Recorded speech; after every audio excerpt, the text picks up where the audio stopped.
이번에는 4차시 실수의 대소관계에 대해서 공부해 보도록 하겠습니다. 자, 우리가 지난 시간에 무리수를 배우면서 실수를 모두 배우게 됐죠.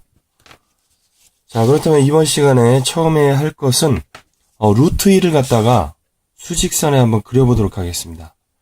자, 여기 한 변의 길이가 2인 정사각형 ABCD가 있습니다.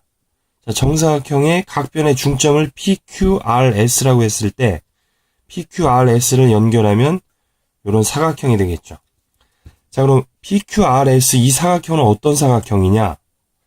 자, 지금 이 사각형도 정사각형이 되겠죠. 따라서 정사각형의 절반이기 때문에 이 삼각형은 직각 이등변 삼각형이 됩니다. 따라서 여기가 45도겠죠. 여기도 45도. 마찬가지로 이 삼각형, 이 삼각형, 이 삼각형 모두 합동입니다. 45도, 45도, 45도, 45도. 따라서 모두 90도가 되고 삼각형들이 모두 합동이니까 역시 이 내부에 있는 사각형 PQRS도 정사각형이 된다. 정사각형. 알겠습니까? 자, 그렇다면은 사각형 ABCD의 넓이는 얼마가 되겠습니까? 2 곱하기 2니까 4가 되겠죠. 그렇다면 정사각형 PQRS의 넓이는 얼마가 되겠습니까? 자, 지금 이 삼각형과 이 삼각형이 합동이 되겠죠.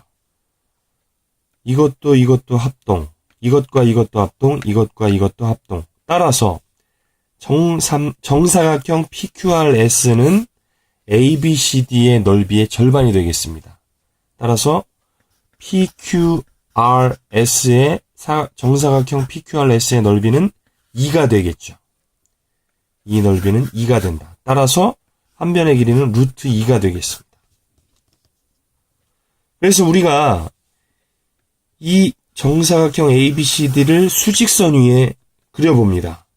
여기를 원점이라고 하고 여기를 1이라고 하고 여기를 2라고 하면 우리가 이 길이가 루트 2니까 콤퍼스로 이렇게 그려보면 이 길이와 이 길이가 같겠죠. 이 점을 M점이라고 하면 QM의 길이와 QR의 길이는 같게 되겠죠. 따라서 이 M의 좌표가 바로 루트 2가 되겠다. 0에서 오른쪽으로 갔으니까 루트 2가 되겠죠. 마찬가지로 P에서 콤파스로 이렇게 그면은 이 점을 N이라고 하면 PQ의 길이나 NQ의 길이도 같게 됩니다. 따라서 0에서 왼쪽으로 루트 2만큼 갔으니까 이 점의 좌표는 마이너스 루트 2가 되겠습니다. 자, 이런 식으로 루트 2를 갖다가 수직선에 나타낼 수가 있습니다. 마찬가지로 Q점이 만약에 1이었다면 M의 좌표는 1에서 오른쪽으로 갔기 때문에 1 플러스 루트 2라고 쓸 수가 있겠죠. 마찬가지로 이 Q점의 좌표가 1이라면 N점의 좌표는 1 마이너스 루트 2가 될 겁니다. 이것까지 알아두시기 바랍니다. 자, 다음은 이번에는 한 변의 길이가 3인 정사각형을 이용해서 루트 5를 한번 수직선에 표시해 보도록 하겠습니다. 자, 지금 사각형 ABCD가 한 변의 길이가 3입니다. 이때 이 각 변의 3등분점, 각 변을 2대1로 내분하는 점, 2대1로 내분하는 점, 2대1로 내분하는 점을 각각 PQRS라고 했을 때 사각형 PQRS는 어떤 사각형이 될 것이냐 한번 알아보도록 하겠습니다. 자, 여기서 보면 이 정사각형 두 개가 모여서 하나의 직사각형이 됐죠. 이 직사각형의 절반인 직각삼각형이 있습니다. 이 직각삼각형, 그 다음에 이 직각삼각형, 그 다음에 이 직각삼각형. 이 네 개의 직각삼각형 모두 합동이죠. 이놈과 이 직각삼각형도 합동이죠. 그렇다면 여기가 90도이기 때문에 이 각을 점각, X각이라고 했을 때 점각과 X각을 합하면 90도가 됩니다. 이 직각삼각형도 역시 합동이기 때문에 여기를 x각이라고 하고 여기를 점각이라고 할 수가 있죠. x각, 점각, x각, 점각. 따라서 90도, 90도, 90도, 90도. 그러니까 사각형 PQRS도 정사각형이 된다. 정사각형. 그럼 PQRS의 넓이를 우리가 구할 수만 있다면 QR의 길이를 구할 수가 있겠죠. 자, 그럼 넓이를 한번 구해보도록 하겠습니다. 이 직각삼각형의 넓이는 얼마입니까? 밑변이 2고 높이가 1이니까 2 곱하기 2분의 1. 1 곱하기 2 곱하기 2분의 1. 1 곱하기 2 곱하기 2분의 1이 되겠죠. 이런 직각삼각형이 4개가 됩니다. 4개. 그리고 직각삼각형 4개와 가운데 정사각형이 하나 있죠. 이 정사각형의 넓이는 1이 되겠습니다. 따라서 넓이를 구해보면 약분이 돼서 5가 됩니다. 따라서 PQRS의 넓이는 5가 되겠죠. 따라서 QR의 길이는 루트 5가 되겠습니다. 마찬가지로 PQ의 길이도 루트 5가 되겠습니다. 루트 5.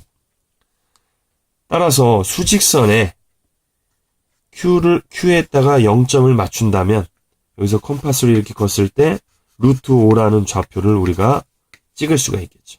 그리고 이쪽에서 컴파스로 내리갔을 때 마이너스 루트 5도 역시 수직선에 표시를 할 수 있겠습니다. 자, 다음은 실수의 대소관계로 가겠습니다. 실수의 대소관계. 우리가 제곱근의 대소관계를 했었는데요. 실수의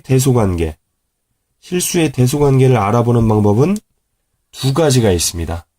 첫 번째는 근사값을 이용하는 거고요. 근사값. 두 번째는 빼보는 거죠. 자, 그러면은 예를 들어서 루트 13과 루트 13 플러스 3과 7의 대소관계를 우리가 근사값을 이용해서 알아보도록 하겠습니다. 자, 그럼 루트 13은 얼마 정도 되는 수일까요? 루트 13은 루트 9와 루트 16 사이에 있습니다. 맞죠? 왜 루트 9를 쓰냐면 루트 9와 16은 자연수의 제곱이에요. 그러니까 루트 9는 3이고 루트 16은 4이기 때문에 우리가 루트 13이 3과 4 사이에 있으니까 3. 얼마구나 이렇게 알 수 있는 거죠. 그래서 루트 13이 3. 얼마니까 3과 플러스하면 6. 얼마가 되겠죠. 따라서 6. 얼마는 7보다는 작게 되는 거죠. 이런 식으로 무리수, 루트를 쓰고 있는 수의 근사값을 구해서 그 수의 대략적인 값을 구해서 우리가 대소관계를 쉽게 비교할 수가 있는 것입니다. 자, 두 번째 방법, 빼보는 방법을 한번 해보도록 하겠습니다. 자, 우리가 실수 A에서 실수 B를 뺐을 때 양수가 나오는 경우가 있고 음수가 나오는 경우가 있고 0이 나오는 경우가 있겠죠. 잘못했습니다. A에서 B를 뺐을 때 0이 나오는 경우. 우리가 양수가 나오는 경우는 큰 거에서 작은 거 빼면 양수죠. 따라서 이럴 때는 A가 더 큰 거죠. 음수가 나오는 경우는 B가 더 큰 거고요. 0이 나오는 경우는 당연히 A와 B가 같은 경우겠죠. 그래서 우리가 빼봤을 때 뺀 결과가 양수면 앞에 거 A가 큰 거고 뺀 결과가 음수면 뒤에 거 B가 큰 거고 뺀 결과가 0이면 두 수는 같다는 거죠. 자, 그럼 이걸 이용해서 금방 풀었던 문제를 한번 풀어보도록 하겠습니다. 자, 루트 13 플러스 3과 7의 대소관계를 비교해 본다면 일단 빼보는 거죠. 자, 뺐습니다. 빼면 루트 13에서 3 마이너스 7이니까 마이너스 4가 되겠죠. 그럼 4가 루트를 쓰고 있지 않으니까 루트를 한번 씌워볼게요. 자, 루트 어떻게 씁니까? 제곱해서 들어가겠죠. 4를 제곱하면 16이 됩니다. 따라서 루트 13과 루트 16은 루트 16이 크겠죠. 따라서 작은 거에서 큰 걸 빼니까 음수가 나옵니다. 음수가 나오기 때문에 오른쪽 게 큰 거죠. 뒤에 게 큰 거죠. 뒤에 거. 이렇게 우리가 대소관계를 알아볼 수 있습니다.